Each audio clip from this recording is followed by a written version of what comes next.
Hello friends, welcome to ఎలి property. Friends, మన శంషాబాద్ లొకేషన్కి నియర్ బైగా ఉన్న పెదకొల్కొండ ఎగ్జిట్ దగ్గర ఉన్న మన్సాన్పల్లి విలేజ్లో మనకు 50 ఎకర్స్లో డెవలప్ చేసిన హెచ్ఎండిఏ ఇంటిగ్రేటెడ్ టౌన్షిప్ లేఅవుట్లో మనకు ల్యాండ్ రేట్కే ఒక 1 BHK వీకెండ్ హోమ్ ప్రాపర్టీ అనేది సేల్కి వచ్చిందండి.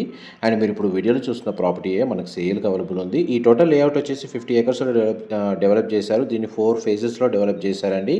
ఇందులో మనకు వీకెండ్ హోమ్ ఉన్న ప్లాట్, అది కాకుండా మనకు 2 ఓపెన్ ప్లాట్స్ అనేటివి సేల్కి అవైలబుల్ ఉన్నాయి. అండ్ మనకు పెద్దగోల్కొండ, మహేశ్వరము, మన్సాన్పల్లి, తిమ్మాపూరు అండ్ తుక్కుగూడ ఈ లొకేషన్లో ఎవరైతే ప్రాపర్టీ కోసం సర్చ్ చేస్తున్నారో లేదా ఓపెన్ ప్లాట్ ఇన్వెస్ట్మెంట్ కోసం చూస్తున్నారో వాళ్ళకి ఈ ప్రాపర్టీ ఇన్ఫర్మేషన్ హెల్ప్ అవుతుందని చెప్పి షేర్ చేస్తున్నాను. ఈ లేఅవుట్ ఇంటర్నల్గా మనకు ఒక గేటెడ్ కమిటీ అపార్ట్మెంట్ ప్రాజెక్ట్ రాబోతుందండి. ఆల్రెడీ ఒక గేటెడ్ కమిటీ విల్లా ప్రాజెక్ట్ అనేది ఈ లేఅవుట్కి ఆనుకొని అండర్ కన్స్ట్రక్షన్ స్టేజ్లో ఉంది. దీనికి సంబంధించిన ఫుల్ వీడియో యూట్యూబ్ ఛానల్లో అవైలబుల్ ఉంది. ఫర్దర్ ఇన్ఫర్మేషన్ కోసం డిస్ప్లే అవుతున్న నెంబర్కి కాల్ చేయండి. Thank you so much.